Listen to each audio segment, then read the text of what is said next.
we got some major news here for you guys here. The Republicans have passed their big, beautiful bill, and I'm going to show it to you guys here in this video. I'll let you see it directly here on the House floor, what's in this bill, and the details here of the good, the bad, and you guys can be the judge, and we're going to go over it here right now in this video.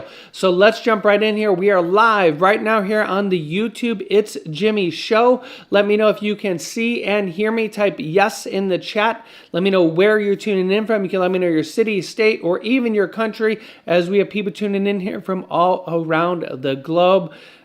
Don't forget to subscribe here if you haven't yet so you don't miss out on future videos. Don't forget to hit that thumbs up button here. Help me reach 500,000 subscribers as I'm bringing you guys here the news here on a daily basis. And we're going to jump right in here. So take a look here at what happened here just here today. Take a listen here. A little background I can tell you all. This time yesterday, we saw the House up all night. It was day 2 of that. The House up all night, as well as Republicans are charging ahead of their multi-trillion-dollar tax breaks package, with Speaker Mike Johnson defying the skeptics within his ranks and working to muscle President Donald Trump's priority bill to passage on this Thursday. You did hear those remarks right here on Live Now from Fox, as Johnson and his GOP leadership team appeared confident after a lengthy White House meeting with GOP holdouts to salvage the big, beautiful bill, even as more Republicans announced their opposition. Shortly before midnight, they launched debate to set the stage for this early morning vote. You can see the time is now out on the vote, but they are still getting final tallies underway. A quick quote from House Speaker Mike Johnson. We did play that out for you. He said, quote, "You never know till the final vote tally, but I'm convinced we're going to pass this bill tonight." This as the chamber action resumed. Throughout the evening and into these early morning hours, the upbeat tone stood at odds with the unwielding scene at the Capitol. On this we see vote, Speaker Johnson there now. Let's listen in. The nays are 214, with one answering present. The bill is passed.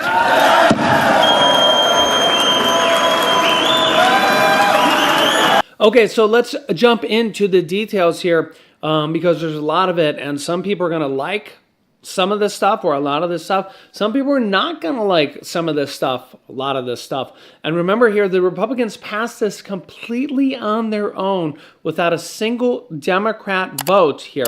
Remember, Republicans can do this because they have control of the House, they have control of the Senate, and they also have control of the presidency. Okay, now we're going to go over the details here of what's in this bill, what's not in this bill. So take a listen. You're going to want to watch all the way through because there's a lot in this bill. Take a look. Okay, Trump's big tax bill has passed the House. Here is what is inside of it. Also, this bill will add $3 trillion to the deficit, the national deficit over the next 10 years, and may actually get some changes to it. We'll go over that here in a moment. House Republicans passed this in the House, approving a legislative package that combines tax breaks, spending cuts, border security funding, and other priorities. House committees labored for months on the bill, which underwent late changes to win over holdouts in the Republican conference. It exceeded 1,000 pages when all was said and done, and is actually titled Trump's One Big Beautiful Bill Act, a nod to Trump himself. Let me know your thoughts on that. Republicans made one last round of revisions before the bill reached the House floor, boosting the state and local tax deductions, known as SALT, to win over centrists and speeding up the work requirements in Medicaid. Note that, speeding up more work requirements in Medicaid to win over those who didn't believe the bill did enough to curb spending, aka cuts, a lot of them in Medicaid. Here's a look at the legislative package, which is expected to undergo more changes when it goes to the Senate. So there's expected to be more changes, okay? So note that. Tax cuts for individuals and businesses. Okay? This goes with Trump's promises that he made on the campaign trail to no tax on tips, no tax on overtime, and interest, no tax on interest for cars made in the United States. Most of that here is in effect. To partially offset the lost revenue, Republicans propose repealing or phasing out more quickly clean energy tax credits passed during Biden's presidency to help bring down the offset cost of the tax portion to about $3.8 trillion, the cost of this bill. So take that into consideration. Imagine if the Democrats passed that, how the Republicans would be saying, oh my God, the cost of this bill, right? The bill also includes a temporary boost in the standard deduction of a $1,000 boost of standard deduction for individuals, making it $16,000 for individuals, $2,000 boost for joint filers, and bringing it to $32,000 for joint filers.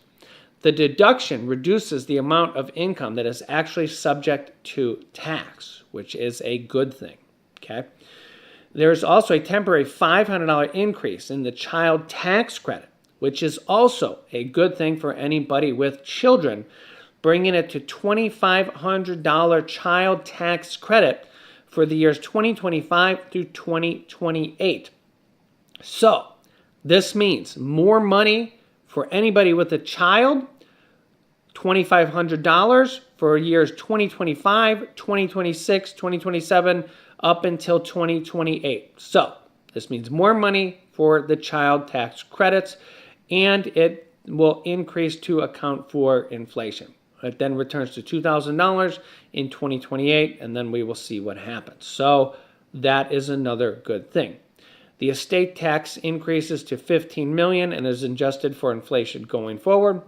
One of the thorniest issues is the negotiations had been how much to raise the state and local tax deductions. This is if you pay high state and local taxes, you can now basically write them off on your taxes, okay?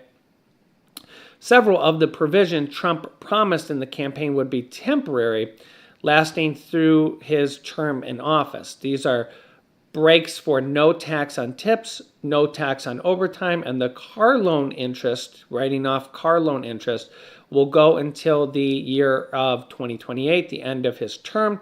This is also the case for a $4,000 deduction for seniors for Social Security.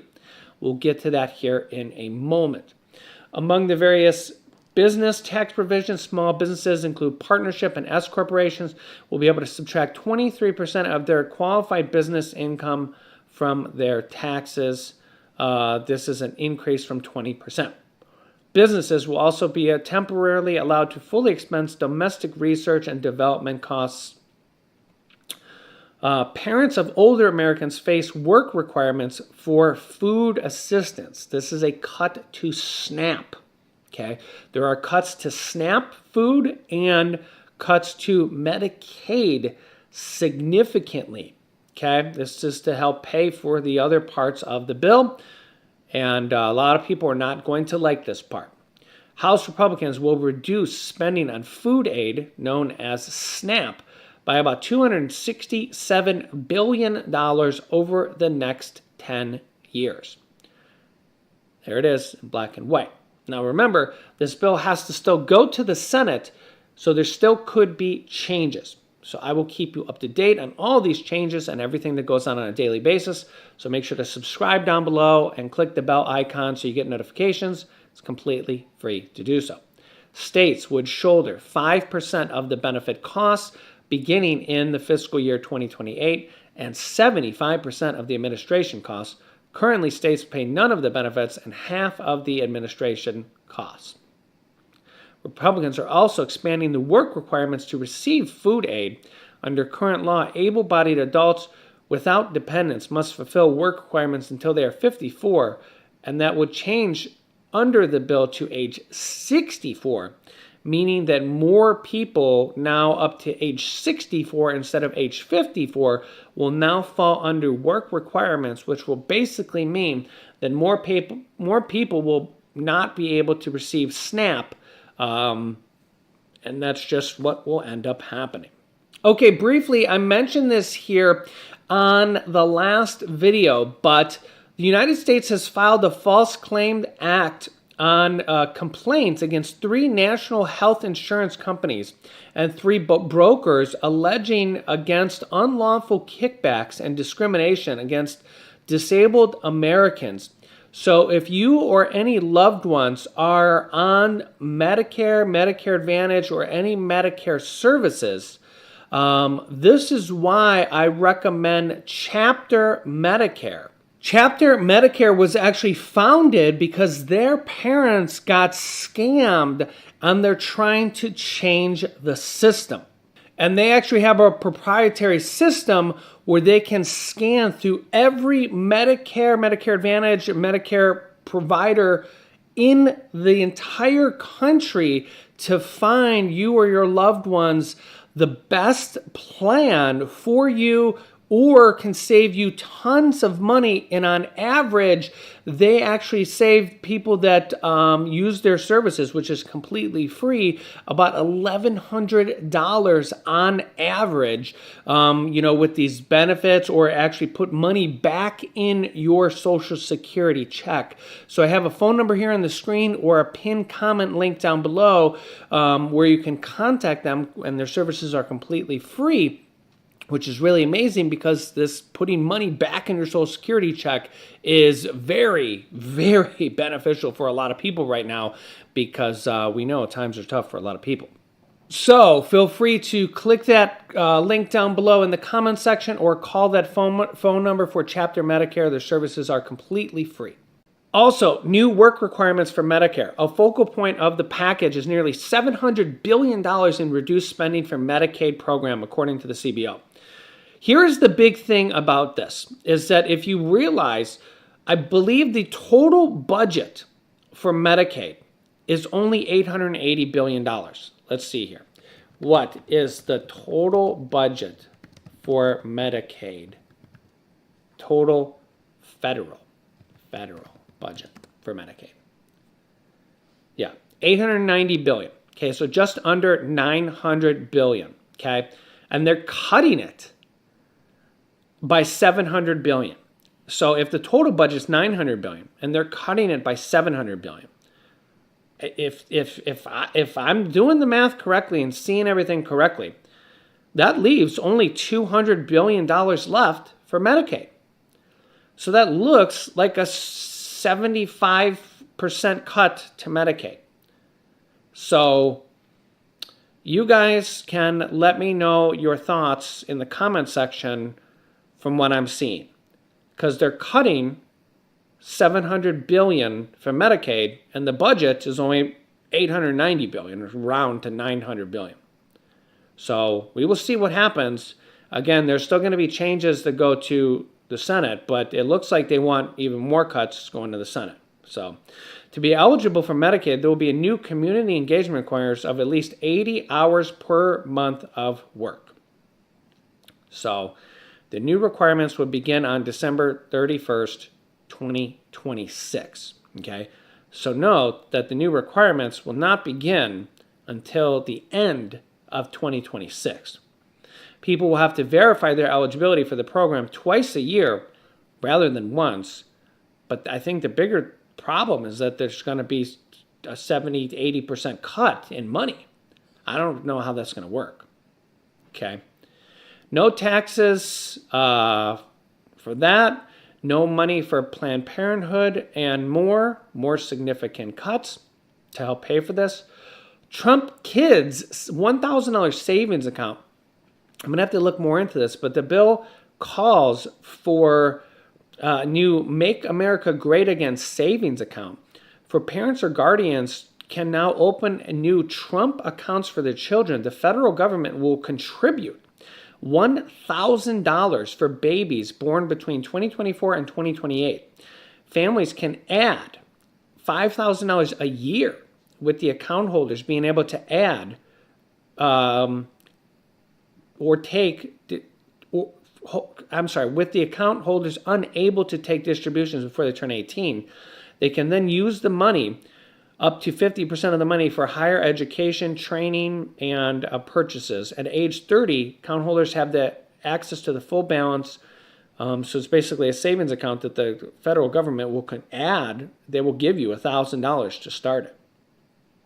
Funding for mass deportation operation, $46.5 billion for the wall, $4 billion to hire additional $3,000 new Border Patrol agents, $5,000 new custom officers, $2 billion for signing bonuses, and there's also funds for 10,000 more immigrations and custom officers. Yeah. Wow. So more money for Pentagons and for Trump's Golden Dome, which is a missile defense system, $150 billion. We'll cover that more here in upcoming videos. Tax on university endowments and an overhaul of students. I'll probably cover this here in upcoming videos here as well, as they're kind of cracking down on student loans, and they're going to make it a little more difficult to repay student loan repayments. More drilling, mining on public lands. We'll cover that here as well. Take a look here at this graph here to see a little bit of details here on what the Senate might consider and how this adds to the national deficit. This will kind of give you an overview here. A former Treasury official and Morning Joe economic analyst Steve Ratner. He's got charts on the potential impact of this huge legislation. Steve, good morning. So let's talk about the deficit and what this House bill, if it does make its way through, if the Senate, which has said it's not going to vote, many Republicans for this, it's just too big. But if it does go through, what would it do to the deficit? Yeah, as you can imagine, given what Ali just went through and all the lists of things that they're doing, the impact on the deficit is pretty significant. Let's just put some numbers on some of the cuts. First, the extension of the personal income tax reductions that were made during the 2017 bill and are set to expire at the end of this year, $2.2 trillion over 10 years.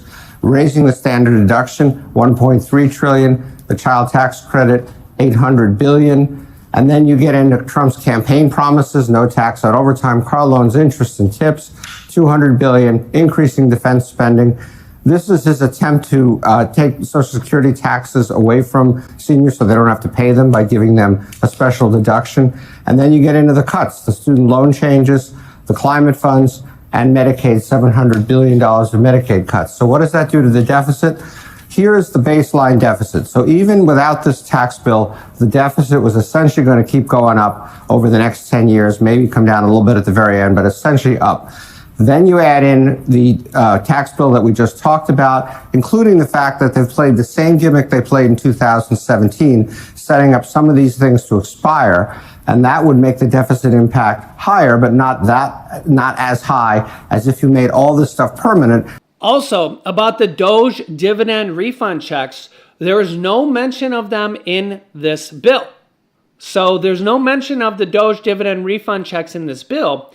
However, President Donald Trump can still send these out via executive order. And the Doge dividend checks are still at over $1,000 of savings per person.